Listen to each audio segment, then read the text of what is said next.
Zdravotnícke celebrity majú opletačky s úplatkami. Šéfa detskej urológie zadržali priamo s peniazmi. Kardiológ Fischer mal zase podľa policajtov zobrať okrem 3 000 aj 2 kačky. Doteraz sa ale všetci tvárili, že korupciu odsudzujú. Doteraz.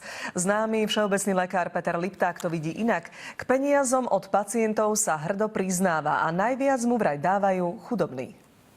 Ja to robím tak, že ja od svojich pacientov prijímam dary. Hovorí celebrita všeobecného lekárstva doktor Peter Lipták. Takže ja príjmem, 5 000 eur na daroch každý rok. Lipták tvrdí, že zdravotníctvo funguje neefektívne a poisťovne lekárom posielajú málo. Nás ako keby život tlačí k tomu, že musíme prijať akúkoľvek pomoc, a hlavne finančnú pomoc pacientov. Niekto dá peniaze, no a iní zas doktorovi Liptákovi okrášli novú ambulanciu. To je jedna moja pacientka, ktorá zaplatila svojimi obrazmi.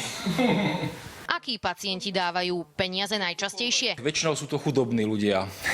Nie je vám nepríjemné prijať peniaze od chudobných ľudí?